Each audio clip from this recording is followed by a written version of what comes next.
Bueno, pues ya es miércoles 10 de agosto y ya están en vigor las medidas para el ahorro energético en España. Anoche los edificios públicos y los escaparates de todo el país, incluidas las comunidades autónomas más reacias, se apagaron o debieron hacerlo. Y además, a esta hora, los aires acondicionados deben estar marcando 27 grados de mínima en los grandes almacenes, en los aeropuertos o estaciones y también en los intercambiadores, además de en los comercios. ¿Qué tal? Buenas tardes. Y energía no es lo único que tenemos que ahorrar. Preocupa también, y mucho, el agua potable, porque España vive la mayor sequía de las últimas décadas. Y ojo, porque esto no es solo cuestión de España. La Comisión Europea dice que el continente se enfrenta a la que podría ser su peor sequía en varios siglos.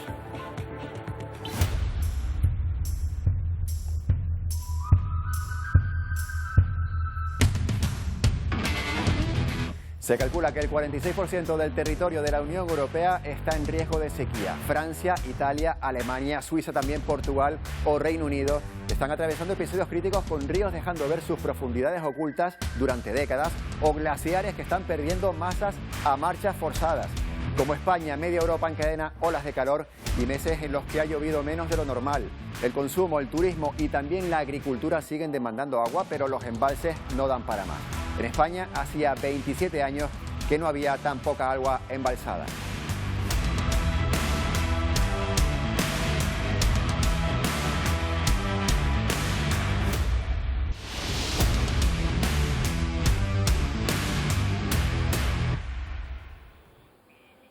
Esa es la situación y todavía queda mes y medio de verano. Bueno, vamos a ver cómo están los embalses en toda España en el siguiente gráfico. Preocupa especialmente la situación en las comunidades autónomas que ven en colores rojos y naranjas. Ahí tienen los embalses de Extremadura, de Castilla-La Mancha, también de Murcia. Están a un tercio de su capacidad.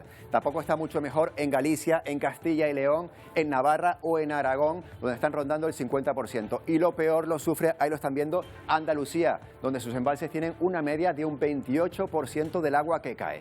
Con esos casos estamos rodando el 10% en algunos lugares de Andalucía. Con estos datos, en la España peninsular tienen sus embalses a una media, ayer lo están viendo, del 39,81%.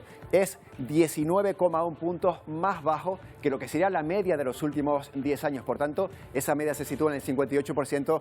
España está en un momento crítico. Y estos que van a ver ahora, lo que estamos viendo son los datos, pero lo que van a ver son las imágenes desoladoras de esos embalses a vista de dron. La presa que están viendo es la Sorrueda, en Santa Lucía de Tirajana, aquí en Gran Canaria, pero se encuentra a un límite de su capacidad.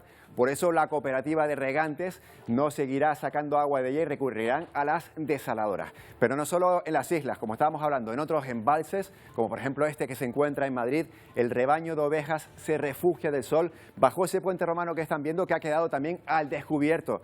Trabajar a límites históricos la reserva hídrica. En Andalucía, el nivel de algunos embalses es crítico y roza, como decíamos antes, ese 10-13%. Y en muchas localidades de nuestro país, la sequía descubre antiguos pueblos que habían quedado sumergidos tras la construcción de esas presas. La ministra de Transición Ecológica asegura que las consecuencias del cambio climático son estas que estamos viendo. Un año muy difícil que confirma lo que los escenarios de cambio climático destacan desde hace mucho tiempo en relación con los países que vivimos en zonas con clima de transición, en los que vivimos en un mismo periodo, en un mismo año hidrológico, épocas de enorme sequía, muchas veces alargadas, más de ese año hidrológico, combinadas con episodios de lluvias torrenciales.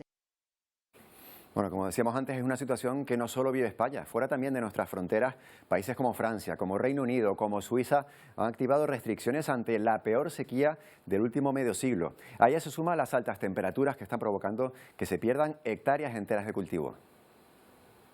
Podría ser la imagen del desierto del Golfo Pérsico o el Sáhara, pero si ampliamos la imagen nos encontramos en un embalse en la frontera de Francia con Suiza. Barcos sin agua para poder navegar es una de las consecuencias de la peor sequía de los últimos 50 años en la región. El caudal del río Doubs ha pasado de 170 litros por segundo de media a convertirse en un pequeño riachuelo. Cuando comenzaban a navegar tras 2 años de cierres por la pandemia, el sector turístico vuelve a encallar por falta de agua. Solo conseguimos un 15% de la facturación habitual. Normalmente tenemos 80 y 100 comidas al día y ahora hacemos 15 veces menos, denuncia el dueño de este restaurante. Aunque los expertos apuntan que el 40% de los cultivos desaparecerán en los próximos años, los productores de vino esperan que los cultivos aumenten un 13% este año tras las heladas de 2021. Agricultores que agradecen el calor del verano, pero temen que la sequía pueda destruir su modo de vida. En Francia, 93 de los 96 distritos tienen restricciones por falta de agua potable y se abastecen a través de camiones cisterna. El país vive la 4ª ola de calor del verano, una tendencia que según los expertos se mantendrá y aumentará en las próximas décadas. Inglaterra y Gales se encuentran en alerta por calor extremo hasta el domingo. Se espera que las temperaturas superen los 35 grados y rocen los 40 durante las horas centrales del día. Ante esta situación, los servicios de emergencia reciben miles de llamadas de personas con problemas respiratorios, mareos e incluso desmayos. La compañía de agua más grande de Reino Unido anunció restricciones de uso durante las próximas semanas. Incluso los supermercados han limitado la venta de barbacoas desechables para evitar posibles incendios. Bueno, y a pesar de la situación dramática que estamos viviendo por la sequía, siempre hay un lado positivo. Las olas de calor están favoreciendo a esa producción que ven ahí de las salinas en Francia. En la región de Guérande, al noroeste del país, se ha disparado la producción tras el aumento de las temperaturas que provoca que se acelere la evaporación del agua salada. En estas salinas se produce la flor de sal que se vende en todo el mundo y está entre las mejores del planeta. Cada año se produce 1,3 millones de toneladas y este año esperan superar los 2,5 millones.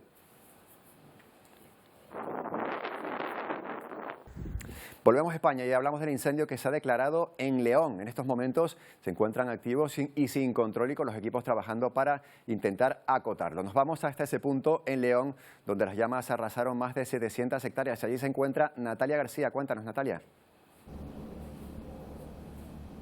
Con más de 100 operativos trabajando a nivel de tierra y cerca de una veintena de medios aéreos, este incendio en Boca de Huérgano, en León, sigue activo y en nivel 2 por el alto valor ecológico del paraje en el que se encuentra, ya que estamos en el Parque Regional de los Picos de Europa. Este incendio, que se produjo el pasado domingo tras una tormenta eléctrica, se reactivaba debido a las altas temperaturas y también a los vientos cambiantes en la tarde de ayer. Los peores momentos se vivieron en la noche, ya que las llamas se acercaban a las poblaciones. Mejores noticias en Ávila, ya que el incendio de Santa Cruz del Valle está controlado. Bueno, pues una de cal y otra de arena en Castilla y León, que está viviendo uno de los veranos más tristes que se recuerdan por la cantidad de incendios que se han generado en esa comunidad autónoma. Y en medio de todo este contexto, con la sequía, con los incendios, con el calor, la pasada medianoche entraron ya en vigor esas medidas para el ahorro energético de las que venimos hablando desde hace una semana, que van a estar acompañándonos hasta noviembre de 2023 aquí en España. A partir de hoy, las administraciones y también algunos negocios tendrán que adaptarse a esa estrategia Chaxiraxi-Herrera que intenta reducir la dependencia en Europa frente al gas ruso.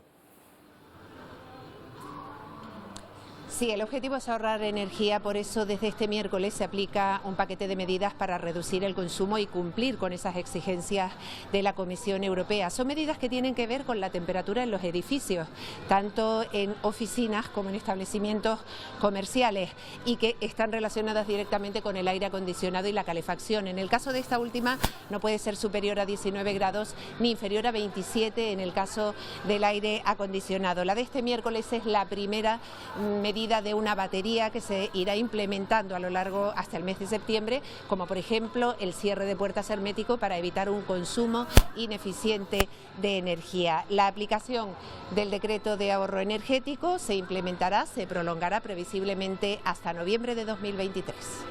Oye, Chaxi, pero permíteme la curiosidad, porque estás dentro de un centro comercial. Ahora mismo las temperaturas tienen que ser pues diferentes a las que veíamos cuando entrábamos en un centro comercial, muchas veces que nos daba bastante frío al entrar en comparación con la calle. ¿Qué sensación térmica tienes? Aunque no tengas el dato exacto, pero ¿qué sensación térmica tienes ahí en el centro comercial? Bueno, particularmente yo me estaba abanicando hace un momento con este folio. No sé cómo está la temperatura, le hemos preguntado a Siri. Siri nos dice que en el exterior hay 27 grados, pero no nos da una temperatura del interior. Gracias, Chaxirax y Herrera. Bueno, seguiremos pendientes de la información que nos ofrezca en el Telenoticias 1. Ya saben, a partir de las 2:30 seguirán ese punto para ofrecernos esta información en directo. Y este plan del Gobierno ha suscitado bastantes dudas entre los distintos sectores afectados por la relación de cómo se tienen que aplicar esas medidas. Isiar Pérez ya está aquí con nosotros. Recuérdanos cuáles son las principales medidas, Isiar. Recordamos sobre todo esa regulación de la temperatura, Antonio. En verano, aire acondicionado a más de 27 grados y calefacción a más de 19. También se ha introducido otra aclaración, y es que en aquellos espacios cerrados con mucho ejercicio físico, esa temperatura en espacios de trabajo puede ser de 25 grados y si no requiere de mucha actividad física, pues será de 27. Otra de las medidas, como bien indicaba también nuestra compañera Chaxi, es la obligación de esos negocios de aplicar cierres automáticos de puertas para evitar que se desperdicie así el aire que sale del aire acondicionado. También los locales y negocios deberán tener todos los cartelerías y todos los escaparates apagados a las 10 de la noche, y estas son algunas de las medidas que ya se ha aprobado. Sabemos que la población en general no está obligada, Isiar, a seguir estas medidas, pero ¿quiénes sí están obligados a hacerlo? Lo vemos aquí enseguida y muy clarito en este gráfico: la administración pública, también la hostelería, aquellos espacios culturales como por ejemplo puede ser el cine, y también las estaciones de transporte, aunque el transporte en sí no está afectado, Antonio, pero sí que también encontramos algunas excepciones. Por ejemplo, dentro de la hostelería, esas cocinas de los restaurantes no están obligadas a regular la temperatura tal y como lo decreta el Gobierno. También otras de las excepciones serán los centros educativos, también los centros sanitarios y además las habitaciones de los hoteles.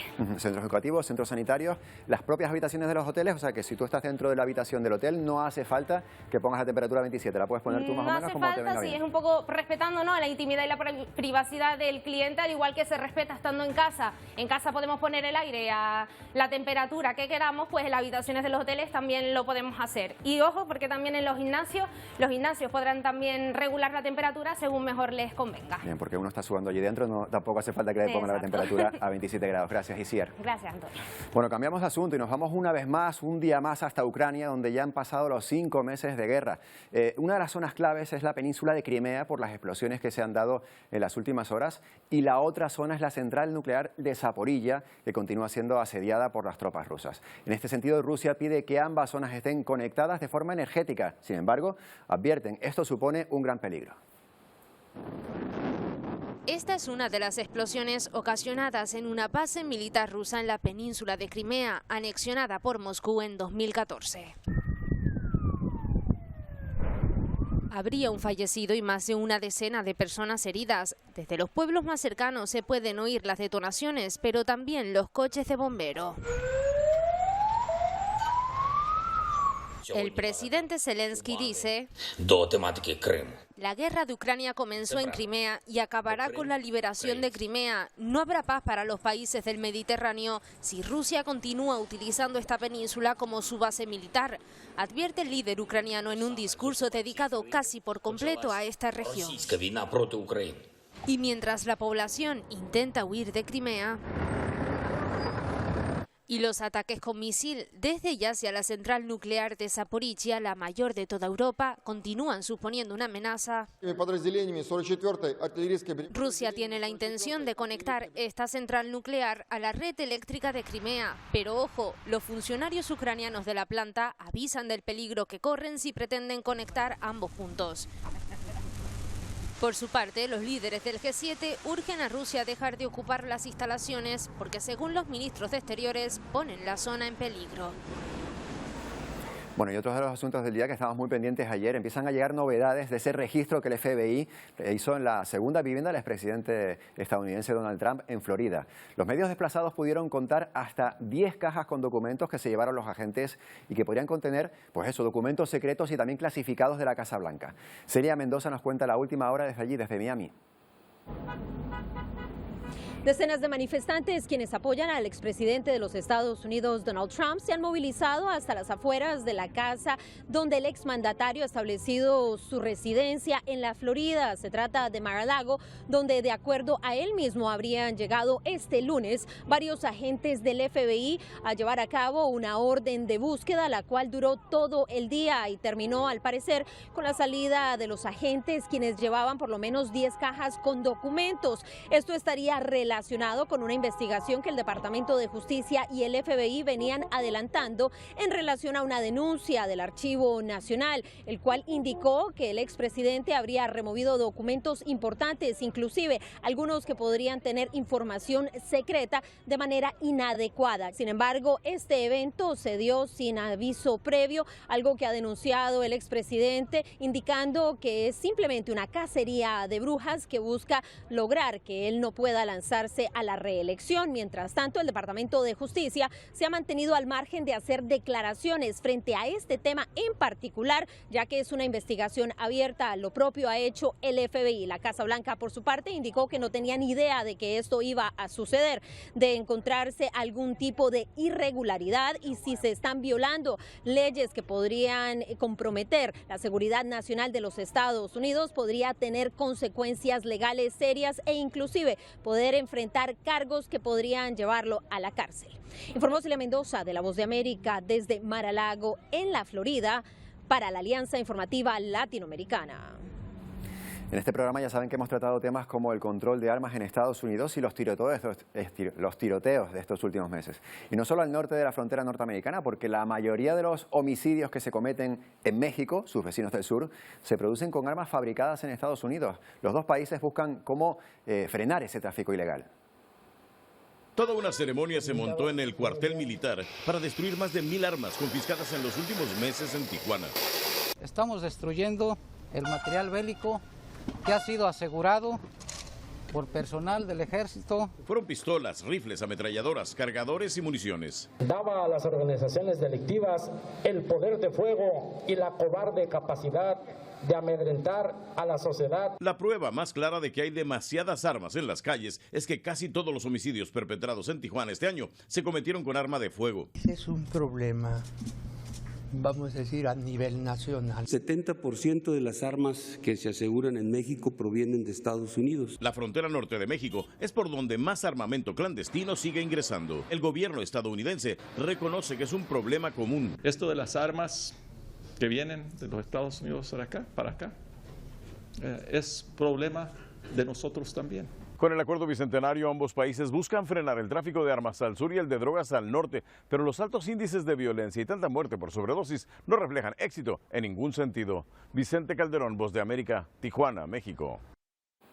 Bueno, son las 2:14, recuperamos en Atlántico Noticias uno de los temas del día del que estábamos hablando, esa enorme sequía que está atravesando España, una de las peores que se recuerdan en décadas. Y para hablar de esto saludamos a Julio Barea, que es hidrogeólogo. Buenas tardes. Hola, buenas tardes. Bueno, estamos hablando de que estamos todavía a 10 de agosto, Julio, queda todavía un mes y medio de verano, algo más para que llegue la próxima temporada de lluvias, que se calcula siempre que empieza, o antes era así por lo menos históricamente, en octubre, pero la situación ahora mismo es crítica en España. Pues es crítica en todo el país, efectivamente. Estamos con las reservas de agua embalsada por debajo del 40% y descendiendo pues prácticamente día a día. Las perspectivas efectivamente de lluvia pues son las que son, no hay ninguna perspectiva de que llueva. Y efectivamente las previsiones se supone que empezarían a llover, por lo menos en el ámbito más peninsular, a partir del otoño, en octubre, perdón. Con lo cual, bueno, pues estas son las previsiones, pero también nos vienen a decir los expertos meteorólogos que seguramente lloverá, pero igual no llueve lo suficiente como para poder recargar o rellenar todas esas reservas de agua que están actualmente pues bajo mínimos. Es que tenemos, como usted está diciendo, pues esas reservas bajo mínimos, embalses, como hemos visto, hemos repasado en estos últimos minutos aquí en el programa, que incluso en algunos casos están por debajo del lugar por donde sale el agua del embalse. Por tanto, aunque quisieran, no se podría sacar agua de ahí, y aunque haya algún reservorio al final. Pero es que también hay embalses que tampoco se les puede sacar agua porque, claro, esa parte más profunda, el agua ya no tiene tanta calidad. La situación que estamos viviendo, ¿tiene precedentes en los últimos 20 años?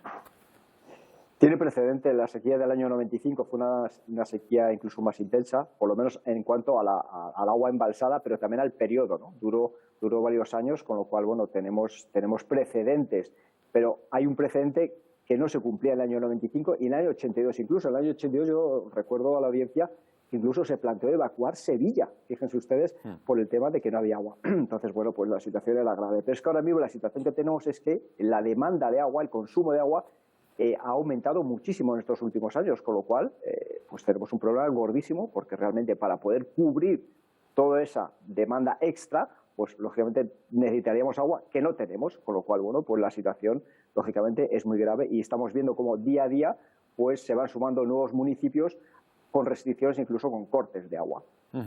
Estamos hablando de la demanda de los últimos años, pero es que en concreto en este año, claro, buena noticia para la economía de España, que se recupera el turismo, pero es mala noticia porque el turismo demanda más agua, lógicamente. Después resulta también que, bueno, para la gente que no le guste mucho que llueva, oye, que está en las ciudades, pues buena noticia a lo mejor que llueva poco, pero es que resulta que esos campos están secos y ahora están demandando más agua, el agua que no ha caído. La agricultura, la ganadería, el turismo, el propio consumo de cada uno de nosotros, todo esto hace que una situación sea más dramática de lo que podía haber sido si, por ejemplo, eso que yo decía, si la economía no se hubiese recuperado con el turismo, si hubiese menos turismo, habría menos demanda de agua. Bueno, efectivamente esto es así, pero no se nos olvide que el turismo, pues de momento no es el mayor agente consumidor de agua. Tenemos que centrarnos y ver cómo se consume el agua en nuestro país. Y bueno, pues el primer factor, el primer agente consumidor de agua es la agricultura, sobre todo estamos hablando de una agricultura ya pues intensiva de regadío industrial. Esto está consumiendo de media, porque depende también de las comunidades autónomas, más del 80% del agua. Esto, bueno, pues lógicamente supone un gravísimo problema porque los regadíos no han dejado de aumentar en ningún momento. Se pretenden seguir aumentando estos regadíos cuando las perspectivas de agua es que haya menos agua disponible, con lo cual es un sinsentido, no puede ser. Con lo cual, ahí tenían que ir las primeras medidas de ahorro de agua, de ahorro incluso de cambio de modelo, porque realmente nuestro país lo que hace, bueno, no sé si lo saben ustedes, es exportar agua, lo que estamos haciendo prácticamente con todos nuestros productos hortofrutícolas, que somos la huerta de Europa, pues lo que estamos haciendo es exportar agua, agua que cada vez tenemos menos y que vamos a tener menos, con lo cual tenemos que reestructurar esa agricultura, sobre todo pues para poder beneficiar a los pequeños y a los agricultores tradicionales frente a esas grandes agroindustrias que lo que están haciendo es consumiendo pues de forma bastante irresponsable este agua. El turismo, pues sí, pues también es un punto en el cual teníamos que tener consideración, pero como digo, el agua de abastecimiento urbano y humano pues apenas sube al 10 al 12%, con lo cual es importante que hagamos campañas de ahorro aquí también, por supuesto, pero el ahorro que vamos a conseguir en ese 10-12%, que no decimos que no se haga, sino que es muy importante hacerlo y seguir insistiendo en él, es mucho menor de lo que se puede hacer, pues, por ejemplo, con un cambio de agricultura tan industrializada, una agricultura mucho más sostenible y mucho más familiar. ¿Esa podría ser una solución? ¿Y la desalación de agua, del agua del mar? Bueno, la desalación es una solución, lógicamente, para las zonas costeras, porque como se puede imaginar, bueno, pues en las islas es un lugar bastante favorable para ello, pero esto tiene también su impacto, no se nos olvide, ¿no? Impacto, pues esa extracción de agua que se hace del mar, ese emplazamiento de esa planta desaladora, ese consumo energético que, bueno, pues desgraciadamente todavía no tenemos un sistema 100% renovable, con lo cual se está consumiendo energía eléctrica que a su vez consume pues combustibles fósiles que emiten CO2 y lo que está haciendo es incrementar el cambio climático. Y luego también las desaladoras tienen un rechazo, un agua hipersalada que se tiene que arrojar a un lado y que en este caso se está arrojando al mar y que lógicamente también tiene unos efectos negativos sobre la biodiversidad marina, con lo cual, bueno, pues la desalación está bien, pero siempre para casos puntuales y sobre todo para casos para poder abastecer, porque esto es prioritario, como os podéis imaginar, y hay que hacer todo lo posible para ello, para abastecer a las poblaciones y a las personas. Claro.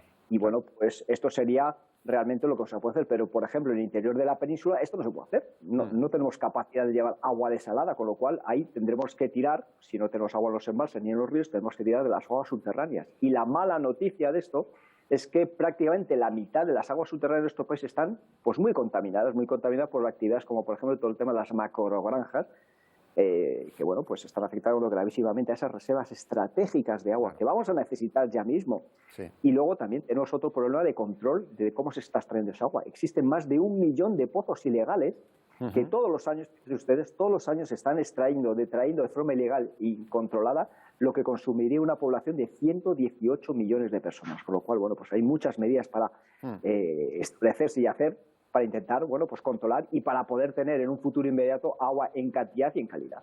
A ver si es así. Y que llueva también, Julio Barea, muchas gracias. Y que llueva, por supuesto. Muchas gracias, un saludo. Gracias, buenas tardes. Bueno, y fíjense cómo quedó esta avioneta que enseguida vamos a ver en esta pantalla tras estrellarse en una autopista en California, en Estados Unidos. La aeronave golpeó un camión antes de incendiarse. Según las primeras investigaciones, el motor del avión falló cuando se dirigía a un aeropuerto cercano en esa ciudad, pero tuvo que hacer este aterrizaje de emergencia. Por suerte, tanto los 2 pasajeros como las 3 personas que viajaban en el camión con el que chocó resultaron ilesos. Y también en Brasil nos vamos a otra imagen también de las del día que celebran el éxito de la operación que ha conseguido separar a los dos niños gemelos de 3 años que estaban unidos por su cabeza. Arthur y Bernardo Lima se llaman, nacieron en una zona rural del norte de Brasil en el año 2018. Compartían parte del cerebro y una vena principal que lleva la sangre de regreso al corazón. Los gemelos se sometieron a varias operaciones tanto en Brasil como en el Reino Unido y después de varios meses de investigación, preparación y de uso de proyecciones de realidad virtual, los bebés pudieron ser separados con una cirugía exitosa.